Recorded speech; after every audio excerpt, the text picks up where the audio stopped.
गजाननं भूतिगणादिसेवितं कपेत्थ्यम्बुफलचारुभक्षणम् उमासुतं शोकविनाशकारिकं नमामि विघ्नेश्वरपादपङ्कजं। गुरुर्ब्रह्मा गुरुर्विष्णुः गुरुर्देवो महेश्वरः गुरुर्साक्षात् परं ब्रह्म तस्मै श्रीगुरुवे नमः। कृष्णाय वासुदेवाय हरे परमात्मने प्रणतक्लेशनाशाय गोविंदाय नमो नमः। सविद्वार को छोड़ कर आयो तेरे द्वार, श्री वृषभान की लाडली जरा मेरी ओर निहार। कथा प्रारंभ होते हैं सुनहु वीर हनुमान, राम लखन सिय जानकी सदा करो कल्याण। सियापति राम जय जय राम। सर्वप्रथम भगवान श्री राधा कृष्ण के चरण कमलों में प्रणाम करके श्री व्यासी महाराज, सरस्वती देवी एवं सदगुरुदेव के चरणों का ध्यान करते हुए अपने माता पिता सभी पूजनों का आशीर्वाद लेते हुए भगवान श्री बांके बिहारी मुरली मनोहर लाल से प्रार्थना करते हैं, गोविंद हमको सद्बुद्धि देना, धर्म का रास्ता दिखाना, अपनी भक्ति कृपा दृष्टि सदा बनाए रखना। बोलो वृंदावन बिहारी लाल की जय, बोलो कार्तिक महात्म की जय। श्री सूत जी महाराज कहते हैं कि ऋषिवरों, राजा पृथु देव ऋषि नारद जी से कहते हैं कि भगवान, उद्यापन करने की शक्ति नहीं हो तो क्या करना चाहिए। देवर्षि नारद जी ने कहा कि हे राजन, अगर कार्तिक के महीने में उद्यापन करने की शक्ति नहीं है तो ब्राह्मण को भोजन करावे और उनका आशीर्वाद ही सर्वोपरि हो जाती है। ब्राह्मण नहीं हो तो गाय का पूजन करें, अगर ब्राह्मण गाय भी नहीं है तो पीपल और बट का पूजन करें। ऋषि लोग कहने लगे, भगवान पीपल और बट ये ब्राह्मण गाय के समान क्यों हैं, ये वृक्षों में श्रेष्ठ क्यों हैं।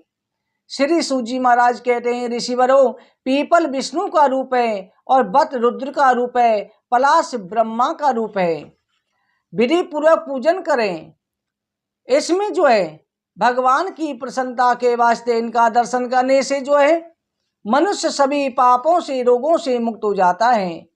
ऋषिवर कहने लगे, ब्रह्मा विष्णु रुद्र वृक्ष तत्व को कैसे प्राप्त हुए।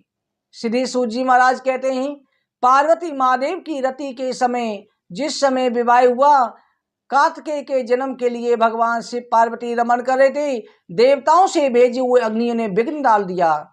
तब क्रुद्ध होकर के पार्वती ने देवताओं को श्राप दिया कि अरे देवताओं, काम सुख तो कीड़े मकोड़े भी चाहते हैं, पशु पक्षी भी चाहते हैं, तुमने हम लोगों के सुख में विघ्न डाला, इसलिए तुम मूर्ख की तरह वृक्ष हो जाओ। पार्वती ने देवताओं को जब श्राप दिया तब ब्रह्मा विष्णु महेश भी वृक्ष हो गए। इस प्रकार से पार्वती ने देवताओं को श्राप दे दिया, सभी वृक्ष तत्व को प्राप्त हुए। विष्णु जी गया जी में पीपल हुए, शिव जी प्रयागराज में अक्षय वट हुए।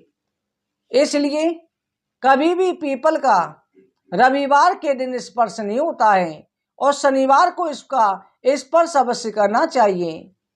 श्री सूत जी कहते हैं, समुद्र मंथन में जो रत्न उत्पन्न हुए वो सभी देवताओं को मिले।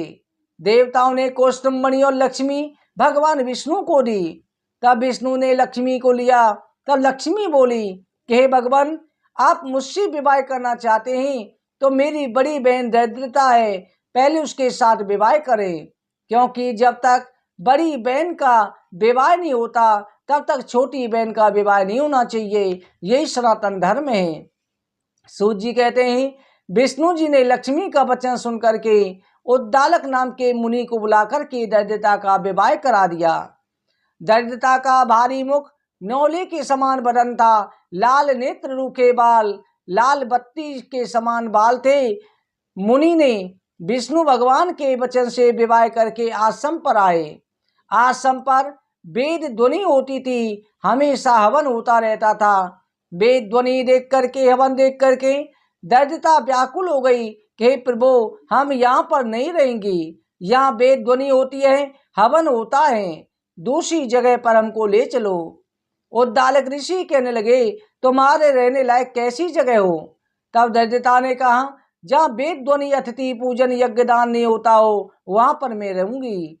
नीति धर्म प्रिय वचन देवताओं का पूजन जहां पर नहीं होगा वहां रहूंगी। जहां ये होता है, देवताओं का पूजन होता है, प्रिय वचन बोले जाते हैं, वहां पर मैं कभी नहीं रहती। जहां लोग पाप करते हैं, परिस्थिति गमन करते हैं, पराये धन को हड़पते हैं, वहां पर मैं खुशी से रहती हूँ। जहां वृद्ध सज्जनों का, जहां पर जो है अपमान होता है, ब्राह्मणों का अपमान होता है, कठोर वचन बोला जाता है, मैं वहां पर रहूंगी।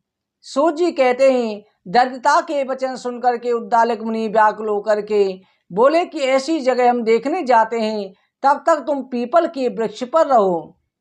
इतना कह करके दरिद्रता को वहीं पर स्थापित करके मुनि जो है वहां से चले गए, वापस लौट के नहीं आए। जब कई दिन तक मुनि नहीं आए, तब पति के त्याग से दुखित होकर के दरिद्रता रुदन करने लगी। उसका रोना बैकुंठ में लक्ष्मी जी ने सुना। लक्ष्मी जी कहती हैं, स्वामी मेरी बड़ी बहन पति के त्याग से दुखित होकर के रो रही है, उसे शांत करने के लिए जाओ। तब लक्ष्मी सहित भगवान वहां पर आए, दरिद्रता को शांत करके कहने लगे कि हे दरिद्रता, ये पीपल वृक्ष में तुम सदा रहो, ये वृक्ष हमारा अंश है। वर्ष में जो कोई तुम्हारी पूजा करेगा और शनिवार के दिन पूजा करेगा, उसके घर में लक्ष्मी जाएगी। कार्तिक मास शुक्ल पक्षी पूर्णमासी के दिन सौभाग्य के हेतु पीपल का पूजन अवश्य करना चाहिए। शनिवार को पीपल का स्पर्श करना चाहिए, तो लक्ष्मी सहित हम अवश्य उसके घर पर जाएंगे। कार्तिक पूर्णमासी को शनिवार को जो कोई पीपल को स्नान करावे, चंदन लगावे, पूजन करे, परीक्षण करे, कच्चा सूट लपेटे, तो लक्ष्मी के सहित हम पूजित हो जाएंगे। शनिवार के दिन पीपल का स्पर्श करके पूजन करें, और रविवार को कभी भी पीपल का स्पर्श नहीं करना चाहिए। जो रविवार के दिन पीपल का स्पर्श करता है, दरिद्रता देवी उसके घर में वास करेगी। केवल अमावस्या और श्राद्ध पक्ष में कर सकते हैं। इसलिए जो शनिवार को पीपल की पूजा करेगा, पूर्णमासी को करेगा, उसे हम मोक्ष प्रदान करेंगे। इतना कहकर के लक्ष्मी नारायण का ध्यान हो गई। इसलिए मूल में ब्रह्मा, अग्रभाग में शिव, मध्य में विष्णु जी हैं, ऐसे पीपल को नमस्कार हैं। सूत जी कहते हैं, इस कथा को जो कोई सुनता है, सुनाता है, प्रयाग और बद्रिकाश्रम जाने का फल प्राप्त होता है। कार्तिक मास का व्रत सभी पापों को दूर करने वाला, पुत्र पौत्र धन दान देने वाला है। जो मनुष्य नियम के साथ करता है, उसको सभी तीर्थों का फल प्राप्त हो जाता है। भक्तों, आज की कथा कहीं पर हम संपन्न करते हैं।